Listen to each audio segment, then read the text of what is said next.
السلام علیکم ورحمۃ اللہ وبرکاتہ۔ جرابوں پر مسح پر 18 دلائل ہم نے صحیح احادیث پیش کی، نبی علیہ السلام کا عمل ثابت کیا اس ویڈیو کے اندر، اور صحابہ، تابعین، تبع تابعین، ائمہ، کتب حنفی، فقہ حنفی کی کتب، ہم نے یہ سارے دلائل جو ہے اس ویڈیو کے اندر دیے ہیں، اور آپ اس کی چند جھلکیاں بھی دیکھ لیں، اور ہم انشاءاللہ کوشش کریں گے کہ اگلی ویڈیو کے اندر ہم یہ سارے دلائل آپ کی خدمت میں پیش کرنے کی کوشش کریں گے۔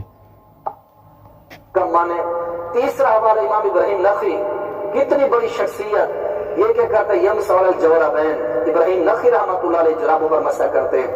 اور چوتھا حوالہ عطاء بن رباح، امام ابو حنیفہ کے استادوں کا حوالہ، کم سے کم استادوں کو تو مانو۔ 3 حوالہ جات نبی کا عمل پیش کر دیا، اور 6 حوالہ جات صحابہ کا عمل، 4 جو ہے تابعین، یہ 59 ہے صفحہ نمبر یہ ہدایہ کا۔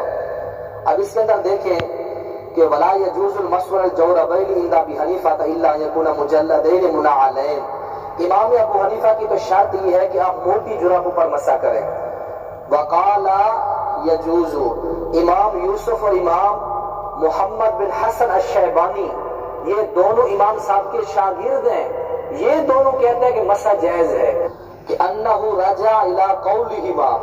امام آپ یہ ہدایہ کا صفحہ 60 کھولیں، صاف جو صفحہ کھول کے حاشیے میں بھی انہوں نے لکھا ہے، اوپر بھی لکھا ہے کہ امام صاحب نے صحیحین کے قول کی طرف رجوع کر لیا تھا اپنی وفات کے 9 دن یا 3 دن پہلے۔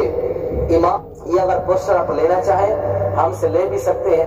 وعلیہ الفتویٰ، اور اسی کے اوپر یعنی فقہ حنفی کے اندر اسی کے اوپر فتویٰ بھی ہے۔ آج بھی بھائی کہہ رہا تھا کہ جب جرابوں پر مسح لوگ کرتے ہیں مجھے شدید غصہ آتا ہے۔